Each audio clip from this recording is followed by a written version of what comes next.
Welcome all the students in this my channel which is made for semi English and explained in Marathi. जर तुम्हाला माझे video आवडले तर नक्की like, subscribe व शेअर करा म्हणजे तुम्हाला माझे सर्व व्हिडिओ बघता येतील. तुम्ही प्लेलिस्टमध्ये जाऊन देखील माझे व्हिडिओ पाहू शकता. Last time we have studied the part that is evolution and theory of evolution. Now see in this video evidences of evolution. There are 6 evidences of evolution. First one is morphological evidences, second one is anatomical evidences, third one is vestigial organs, fourth one is paleontological evidences, fifth one is connecting links, and sixth one is embryological evidences. Now see the one by one these evidences. Let us see first evidence, that is morphological evidence. बाह्यरूपिकीय किंवा बाह्यरूपीय पुरावे. Here are given some pictures of animals and plants. These 3 pictures are, first one is of dog, second one is of sheep, and third one fox. Various similarities like structure of mouth, position of eyes, structure of nostrils and ear beneath, and thickly distributed hairs on the bodies are seen in animals. आता यामध्ये हे जे प्राणी दाखवलेले आहेत याच्यामध्ये काय similarity आपल्याला दिसते, साम्य काय दिसतं, तर स्ट्रक्चर ऑफ माउथ, प्रत्येकाच्या तोंडांची मुखाची रचना जी आहे, पोझिशन ऑफ आईज, डोळ्यांची स्थिती जी आहे या ठिकाणी आपल्याला दिसते, स्ट्रक्चर ऑफ नॉस्ट्रिल्स, नाकपुड्यांचं रचना या ठिकाणी वेगवेगळी दिसते, thickly distributed hairs on the body, या सर्व ॲनिमलच्या बॉडीवरती काय आहेत, थिक हेअर्स म्हणजे जाड असं आवरण आहे. कशाचं, तर केसाचं. यांची त्वचा पूर्णपणे कशी आहे, तर केसांनी बनलेली आहे, दाट असे केस त्वचेवरती आहेत. ही जी कॅरेक्टर्स आहेत ही त्यांच्यामध्ये सिमिलर आहेत ॲनिमल्समध्ये. Like similarities in animals, there are similarities in plants also. This is mango tree, this is chiku tree, this is guava tree. Which are similarities in the plants? Like leaf shape, पानांच्या आकारामध्ये changes असतात. त्याच्यानंतर leaf venation, त्यांच्या पानांच्या वरती ज्या व्हेन्स आहेत या ठिकाणी व्हेन्समध्ये देखील काय असतं, शिरा आहेत, त्या शिरांच्यामध्ये देखील फरक असतो. लिप पेटिओल, पानाचं देठ काहींचा लांब असतो, काहींचा आखूड असतो, काहींना नसतो, असे देखील असतात. अशी विविध प्रकारची त्याच्यामध्ये आपल्याला कॅरेक्टर्स दिसतात. It is occur in the case of plants. This indicates that there are some similarities in those groups. यावरून काय लक्षात येतं की या वनस्पतीच्या मध्ये सुद्धा सम सिमिलॅरिटीज या प्लांट्समधल्या ग्रुपमध्ये देखील आहेत, ॲनिमल्सल्या ग्रुपमध्ये देखील आहेत. Hence it proves that their origin must be the same. त्यांचा ओरिजिन म्हणजे त्यांचा उगम जो आहे तो उगम एकाच गटातील किंवा उगम समान आहे. थोडक्यात must be same and must have common ancestors. म्हणजे हे सर्व जे आहेत ॲनिमल्स आणि प्लांट्स जे आहेत हे एकाच ॲन्सेस्टरपासून म्हणजे पूर्वजापासून, कॉमन ॲन्सेस्टरपासून, एकाच पूर्वजापासून उत्क्रांत झाला असावे. हा एक मोठा पुरावा, वरून दिसणारा, बाहेरून दिसणारा हा मॉर्फोलॉजिकल इव्हिडन्स हा आहे. आता या ठिकाणी दुसरा आपण इव्हिडन्स बघणार आहे. सेकंड इव्हिडन्स, ॲनाटॉमिकल इव्हिडन्सेस, शरीरशास्त्रीय पुरावे. आता आपण बाह्यरूपिकीय पुरावा बघितला, आता दुसरे बघणार आहे शरीरशास्त्रीय पुरावे. Here are some given examples. Structure of bones of various animals. First structure of human hand, bone structure. Then second structure of foreleg of ox. बैलाचं पुढचे जे पाय आहेत त्याची स्ट्रक्चर बोनचं दिलेलं आहे. आणि ते पॅटॅजियम ऑफ बॅट म्हणजे वटवाघळाचा जो चर्मपर आहे तो या ठिकाणी त्याची बोन स्ट्रक्चर दिलेलं आहे. फ्लिपर ऑफ व्हेल देवमाशाचा पर जो आहे याचं स्ट्रक्चर या ठिकाणी दिलेले आहे. आता see now, if you carefully observe the pictures there doesn't seem any superficial similarity between human hand, foreleg of ox, flipper of whale and patagium of bat. What it means? ही चित्र जर आपण पाहिली, there doesn't seem any superficial similarity, याच्यामध्ये या चारही अवयवामध्ये ऑर्गन्समध्ये कोणतीही similarity आपल्याला दिसत नाही, साम्य दिसत नाही या चारीमध्ये. Similarly, use of each of those structures is different in respective animals. त्याच पद्धतीनं जशी आपल्याला रिॲलिटीमध्ये कोणतीच सिमिलॅरिटी दिसत नाही तसंच या प्रत्येकाचा स्ट्रक्चर जे आहे त्या स्ट्रक्चरचा यूज देखील त्या ॲनिमलमध्ये यूज वेगवेगळ्या कारणासाठी आहे. आता ह्युमन हँडचा काय यूज आहे तुम्हाला माहिती आहे. एखादी ऑब्जेक्ट असेल पिकअप करण्यासाठी, एखादी वस्तू उचलण्यासाठी आपण हात वापरतो.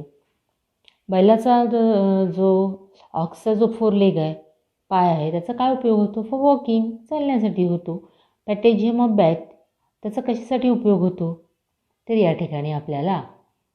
ठिकाणी सुद्धा त्याला झाडावरती लटकून राहण्यासाठी याचा उपयोग होतो.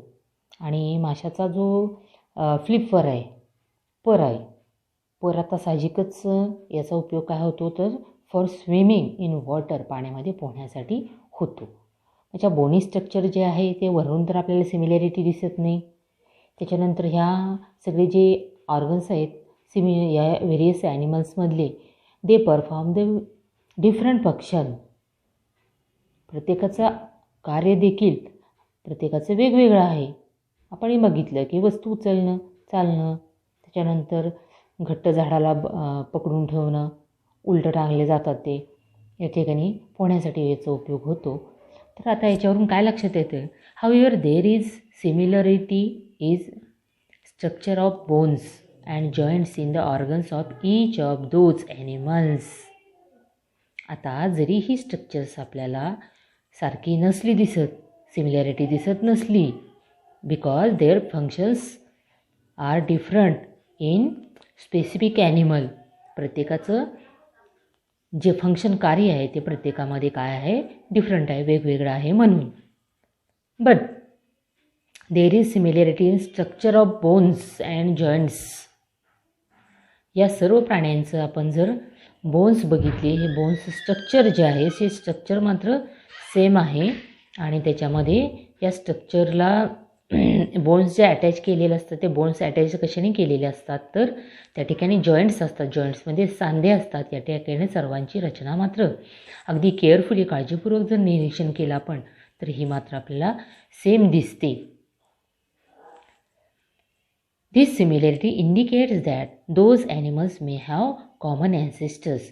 आणि जरी हे वरून आपल्याला वेगळे दिसत असले तरीसुद्धा हा देखील एक मोठा पुरावा आहे, एव्हिडन्स आहे.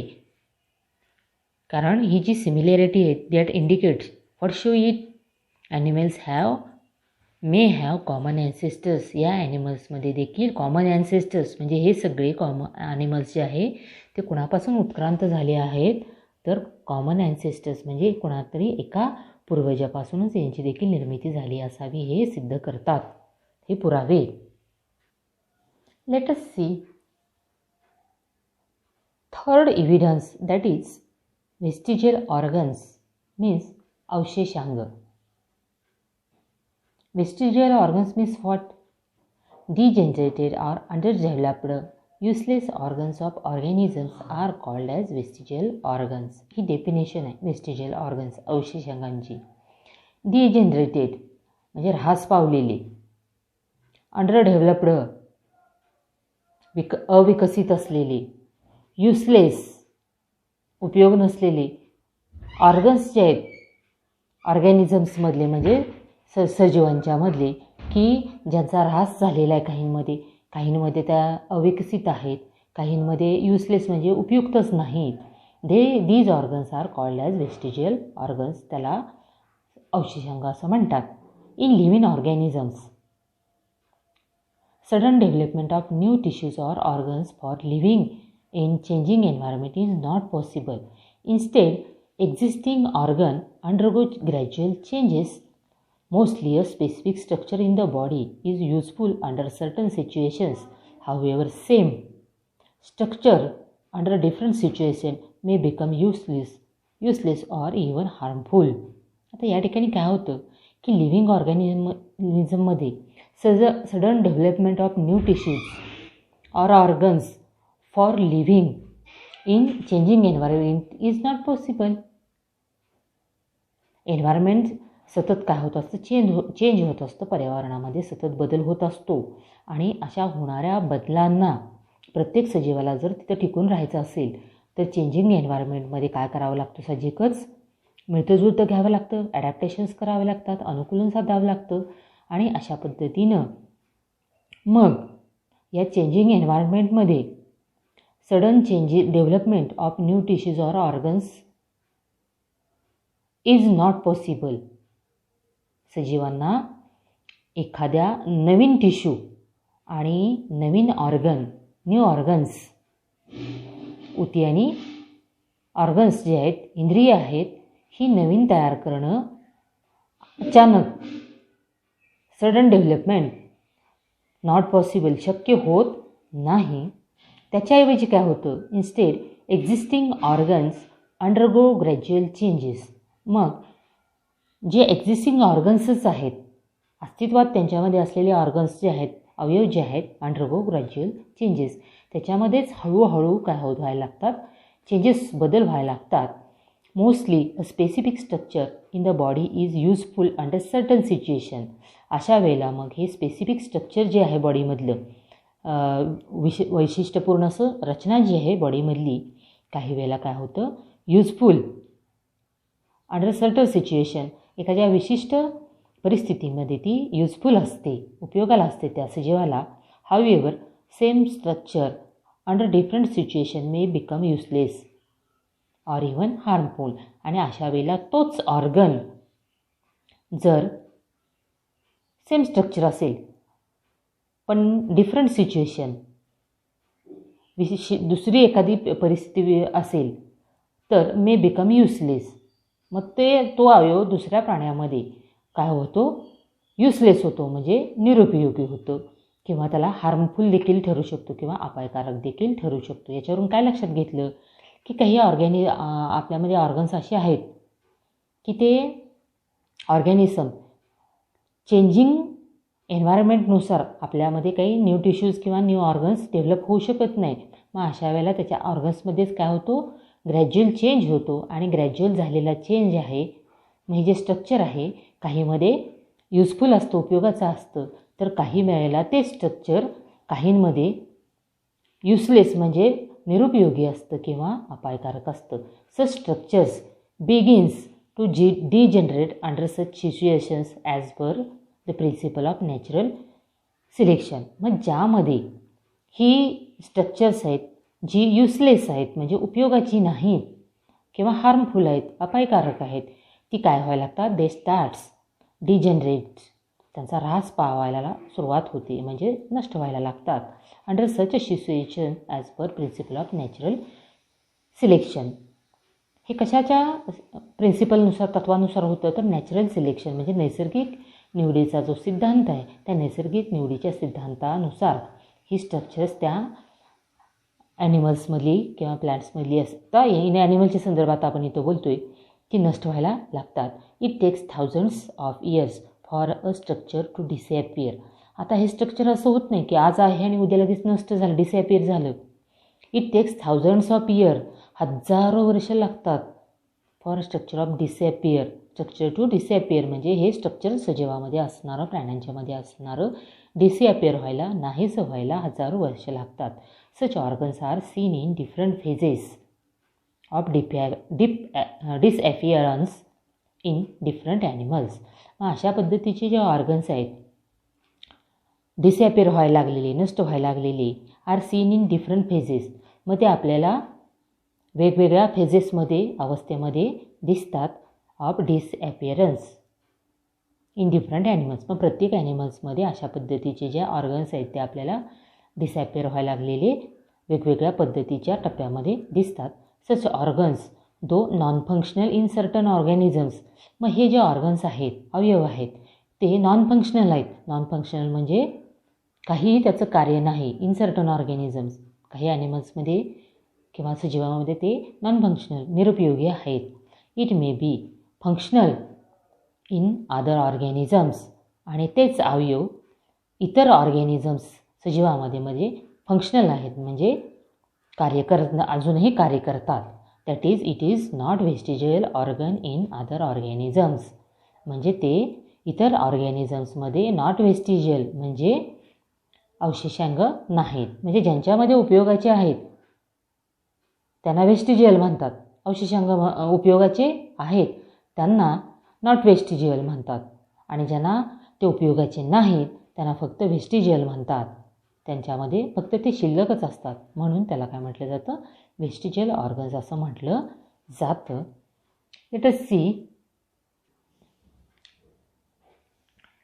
अपेंडिक्स. तुम्हाला सगळ्यांना हा शब्द अगदी जवळचा, ओळखीचा आहे. Which is useless to human. Appendix हे मानवाला युजलेस आहे. आपल्यामध्ये असणारं अपेंडिक्स आहे, ते अपेंडिक्स आपल्याला काय आहे, निरुपयोगी आहे. But it is useful and fully functional organ in ruminants. मात्र हेच अपेंडिक्स कोणाला युजफुल उपयुक्त आहे आणि फुल्ली फंक्शनल ऑर्गन आहे, अतिशय कार्य करणारा ऑर्गन म्हणून ओळखला जातो. कोणामध्ये, रुमिनंट्समध्ये. रुमिनंट्स म्हणजे थोडक्यात या ठिकाणी रवंथ करणारे जे प्राणी आहेत. रवंथ करणारे प्राणी आता कोण आहेत तुम्हाला माहिती आहे, चरणार गाई, म्हशी, बैल यासारखे जे प्राणी आहेत ते ह्या ठिकाणी काय रवंथ करणारे प्राणी त्यांना म्हटलं जातं. ते आधी काय करतात, अन्न खातात आणि त्याचं नंतर रवंथ करत बसतात. या ॲनिमल्समध्ये मात्र हे अपेंडिक्स युजफुल आहे. त्यांच्यामध्ये डायजेशनसाठी, पचनासाठी या अपेंडिक्सचा उपयोग होतो. आणि आपल्यामध्ये मात्र आपण काय शिजवलेलं अन्न खातो, आपण काय करतो, पूर्णपणे शिजवलेलं अन्न खातो, त्यामुळं अपेंडिक्सचा आपल्याला काहीही उपयोग नसतो. लक्षात येते. आता ह्या ठिकाणी डायग्राम दिलेली आहे बघा, अपेंडिक्स. लक्षात येते. अपेंडिक्स कुठं आहे त्या ठिकाणी थोडक्यात लक्षात घ्या. दिस इज अ लार्ज इंटेस्टाईन, मोठा आतडाय.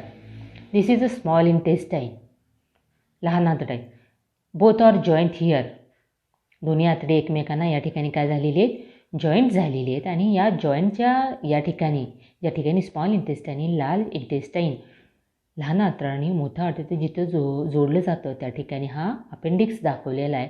हा जो भाग आहे यालाच काय म्हटलं जातं, आंत्रपुच्छ असं म्हटलं जातं. आणि हा रुमिनंट्स म्हणजे रवंथ करणाऱ्या ॲनिमल्समध्ये उपयोगाचा आहे, कारण ते कच्चं अन्न म्हणजे थोडक्यात वैरण वगैरे, चारा वगैरे हे खात असतात आणि तो पचवण्यासाठी त्यांना उपयोगाला येतो. याचं महत्त्वाचं फंक्शन काय आहे तर डायजेशन, पचनाचं काम करतो. आणि आपण शिजवलेलं खातो, म्हणून पूर्वी आपण कच्चं खात होतो त्यावेळेला आपल्याला हे उपयोगाचं होतं. आता मात्र आपण शिजवलेलं अन्न खातो, त्यामुळे याचा उपयोग आपल्याला होत नाही. Now see ear muscles. बरोबर आहे. बघ आता, muscles of ear pinna which are useless to human.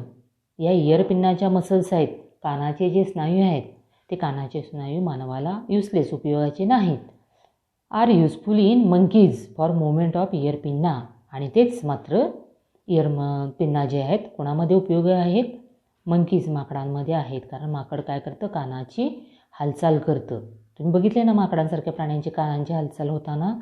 तर हे इयर मसल जे आहेत मंकीमध्ये युजफुल आहे, उपयोगी आहेत. म्हणजे नॉन व्हेस्टिजियल ऑर्गन आहे मंकीमध्ये. आणि ह्युमन बिईंगमध्ये, मानवामध्ये मात्र आपण कान हलवतो का, नाही हलवत.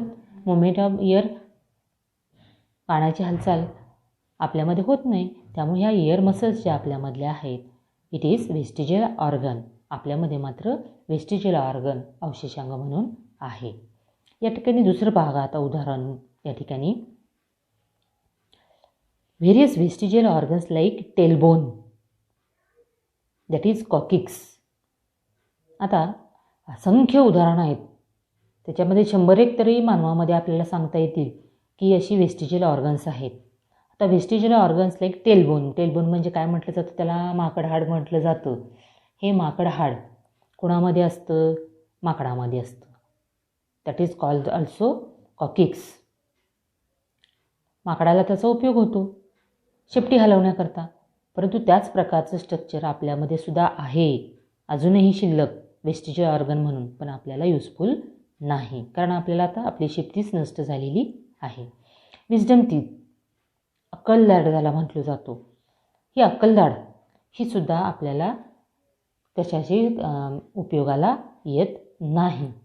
And body hairs are present in the body of human being, आणि आपल्या शरीरावरती असणारे केस हे देखील जे आहेत, हे सगळे एक्झाम्पल्स कशाचे आहेत, तर या ठिकाणी वेस्टिजियल ऑर्गन्स आहेत. यामध्ये परीक्षेला प्रश्न आपल्याला हा विचारला जातो. आता विजडम टीथ या ठिकाणी दाखवलेलं, अगदी लास्टला अक्कलदाढ असते बघा, ही विजडम टीथ याला म्हटलं जातं.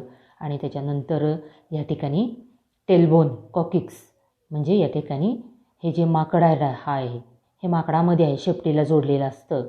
आपल्यामध्ये पण अवशेषांग म्हणून आत्ता सध्या आहे. माकडाला उपयोग आहे, मात्र आपल्याला ते उपयोगी नाही, म्हणून याला काय म्हटलं जातं, वेस्टिजियल ऑर्गन असं म्हटलं जातं. Let us here we have completed this part of this topic now here. तुम्हाला जर हा भाग आवडला असेल तर नक्की सबस्क्राईब व लाईक करायला विसरू नका. See the next part of this chapter now in next video. Thanks for watching the video.